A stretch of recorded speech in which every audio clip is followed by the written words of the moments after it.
So, my boyfriend is not waking up, even though we were supposed to go out for dinner. But I like my hair today, so let's film more videos, shall we? I was tagged in the Astrology Book Tag by Rachel from Evil Clementine, so thank you for tagging me.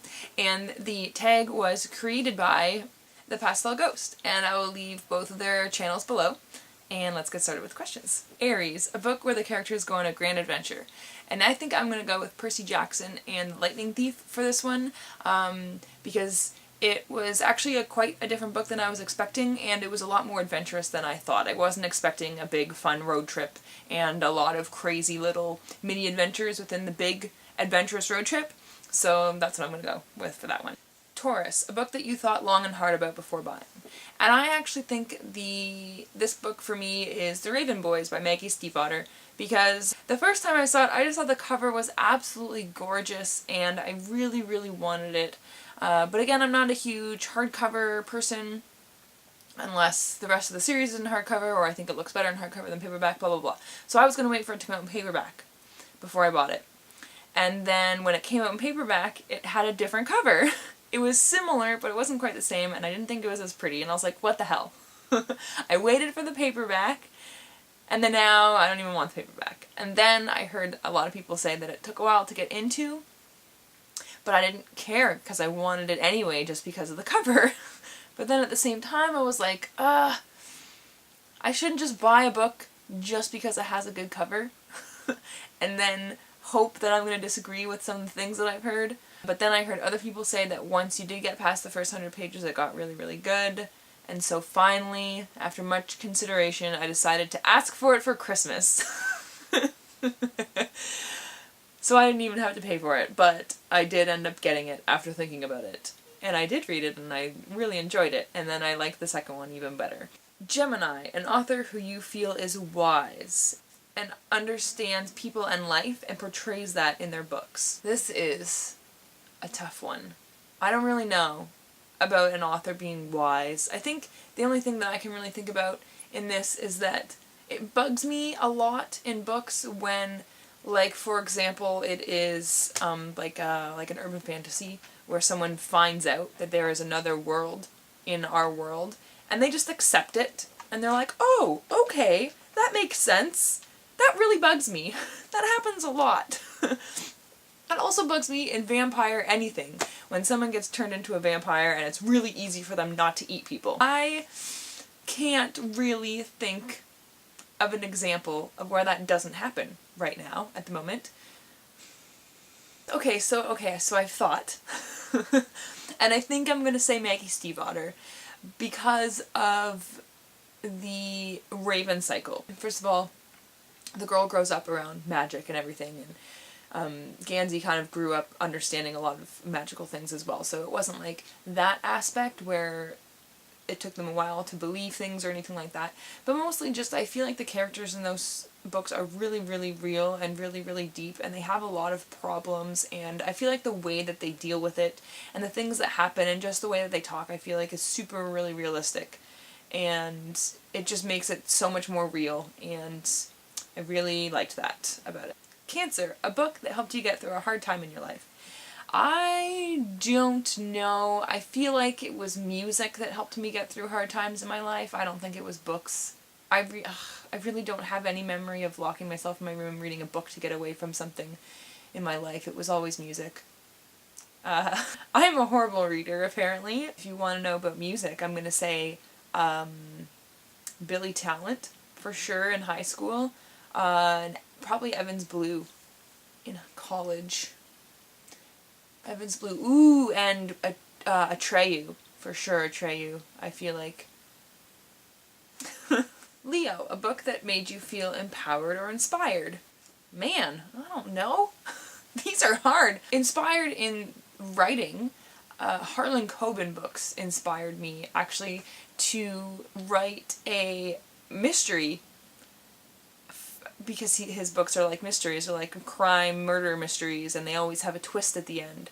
In high school and the year and 2 years after high school, I was in love with all of his books. It made me want to write my own. So in high school, in my writer's craft class, we had to write a short story and submit it to a magazine, and I wrote a mystery inspired by Harlan Coben, and I'm still proud of it to this day. I haven't read it in a while, so I don't know if it's still good, but I really, really liked it. I had to shorten it though for the magazine. They had a word count limit, and mine was too long, and it wasn't as good with what I cut out of it, and so it was rejected. And I'm gonna say it was rejected because of what was cut out. But I was really proud of myself because I actually managed to write a twist that I don't think people saw coming, and I distinctly remember writing that because of reading Harlan Coben's books, so I'm gonna go with that one. Virgo, a book that you think is flawless. Vicious is glorious. Ah, I love that book. And The Night Circus as well, I think, is flawless and magical and wonderful, and I love it. And yep, those two. I feel like those will always be my top 2 favorite books. Libra, a sci-fi, fantasy, or dystopian novel with the perfect balance of romance and action. I think I'm gonna go with Divergent. Because I really liked how it took a long time for the romance to develop in Divergent. She kind of had her little crush on him for a while, and then he kind of showed signs of liking her, but nothing really happened until like more than halfway through the book, I think. And I really liked that there was just bits and pieces of it throughout the action of the book, and it didn't really blossom until later. And I think that is one of the reasons why it was really good. It wasn't just like, oh my god, I'm in love with you. So, yeah. Scorpio, a book that turned out to be very different from what you expected. In my first answer, the Percy Jackson was very different than I expected, but it was very different than what I was expecting. But let's find a different answer. Miss Peregrine's Home for Peculiar Children. I actually wasn't even really sure what this book was about when I picked it up, but what I was not expecting was for the book to actually not be creepy. I thought it was going to be the creepiest thing ever, and the pictures were creepy, but what I wasn't expecting was for the story around them to not be creepy, and in turn then make the pictures not creepy, which I actually really, really liked about that it's, you know, kind of about like not judging a book by its cover, or judging a person before you get to know them. Sagittarius, a book that you were very enthusiastic about and would recommend to everyone. Well, Vicious, I said it before and I'll say it again, the book is amazing. You should see my review of it. I was like freaking out over it because it was amazing. Yeah, I'm still just gonna go with Vicious. Capricorn, a book and where the character never gives up on getting what they want. Ooh, I'm gonna go with Delirium and the whole Delirium trilogy, I guess. Mostly with Lena? Oh my god, was that her name? Lena? She went to extremes to get what she wanted. Yeah, she really fought for what she thought was right and what was right for everyone and for people's rights and went through hell. Yeah, I'm definitely gonna go with her. Aquarius, a book unlike any other, and what? A book unlike any other with uniqueness that sets it apart and makes it great.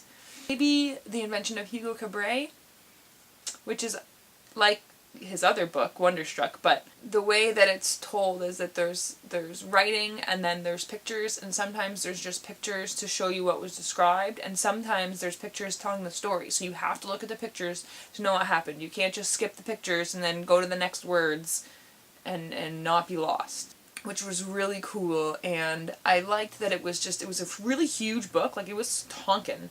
But it wasn't that long of a book because of the pictures, and also because each page had like a black border around it, and sometimes there was only a few sentences in the middle of the page. Sometimes the page was full, sometimes there was a paragraph, sometimes there was 2 paragraphs. It was really uniquely laid out and uniquely told, and yep.